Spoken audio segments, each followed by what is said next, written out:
radio podcast, they often play stuff from your label. Often James Pants, Madlib, and many others. They like to think at this label, at this group of people, as an happy family.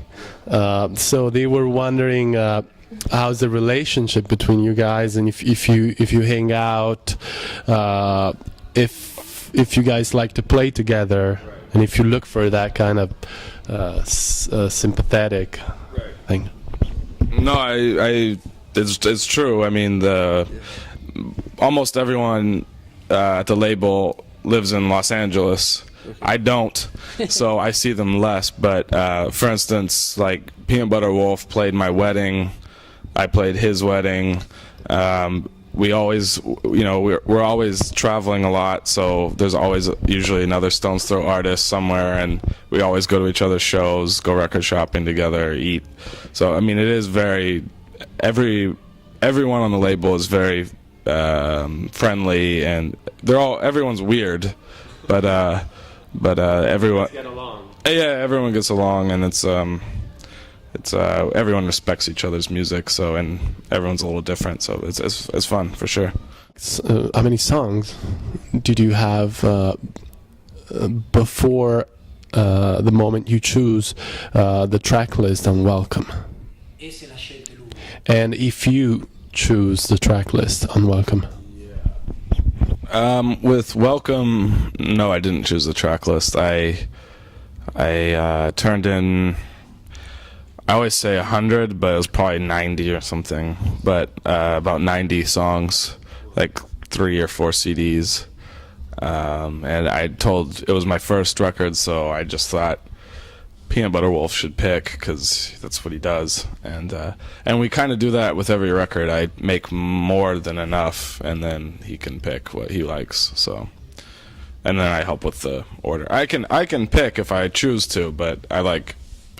Because then if the reviews are bad, then I can blame it on him. So does it ever happen that he picks something and you're not satisfied and you wanted something else on the Yeah, it does, but in that case, I talk to friends and he talks to friends, and we just kind of go by the popular. Yeah, so because you can put a lot of songs on a record, but I think it's better to be shorter and people want more and that kind of thing, so. They wonder why there's such a big difference between Welcome and Seven Seas, and they want to know if it was just a period, a different time, a different influence that your music had, and why is it so different? If it's something that you really thought about, if something you really wanted, or something that happened, more a flu kind of. No, it was something I wanted. To me, my tastes change very quickly, and I always want to make an album that's,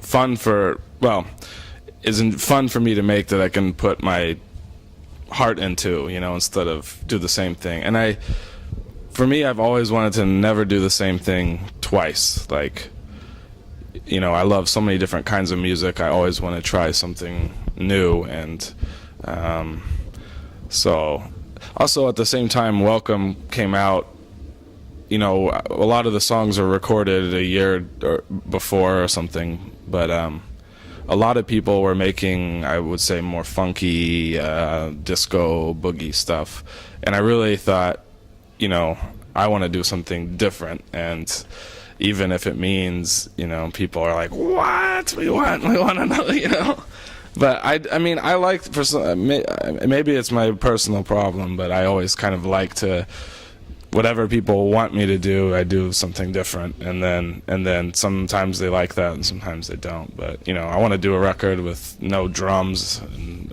all relaxation music. So I want to do that too, and it's just it keeps it exciting for me, and I think that keeps it exciting for people. I don't know. It's just more stimulating to my. I get little ideas, and so. in the video, in your music video, Cosmic Rap, at a certain point of the song and the video, the music dramatically changes.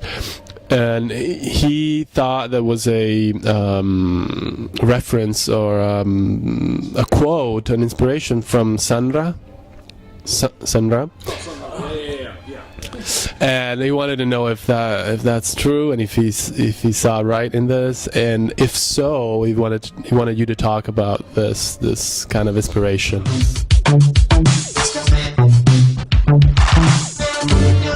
Well, it's funny because it makes it sound like we have these great ideas, but honestly what happened was we didn't know what we were doing for that video, and they flew me down to Los Angeles to make it, and I went to a costume shop and I was gonna find some like outer space something, but they didn't have my size, so they had this Egyptian stuff, and we thought, all right, let's do that. And so it was just simply because that was the only costume we could find, it turned into the Sun Ra thing. So did you actually think about Sun Ra when you were doing it? Well, actually, not as much when we were doing it, but once I saw it, definitely it reminds me of Space is the Place movie. But that was actually just Peanut Butter Wolf's backyard, and we were done filming at the Chinese restaurant, and we were having drinks at his house, and we thought maybe we should shoot a little more in the backyard. So, I mean, I finally have done a video. I haven't seen it yet, but that's like more a normal video. But the first couple we just made up as we went along. No plots, so yeah.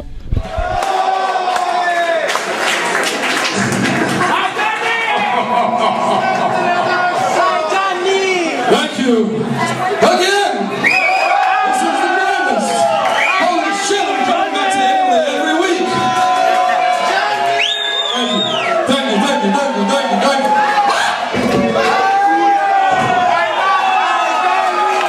Ok, raga, siamo giunti alla fine di questa intervista. Grazie mille a James Pence, a tutta la crew del Locomotiv, a Germano Maccioni che ci ha fatto da traduttore, Big Translate.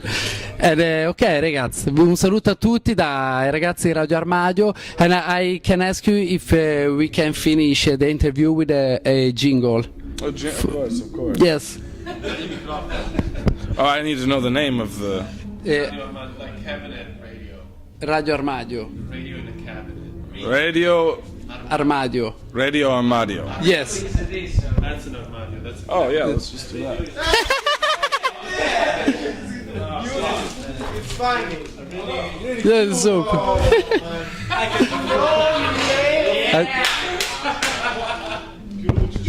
Le luci. Accendi. Moment. Yeah, all right. Wait a second. Okay, go. Aspetta. Moment. Yeah, go. Il microfono. James Pence, you're listening to Radio Armadio. Yo!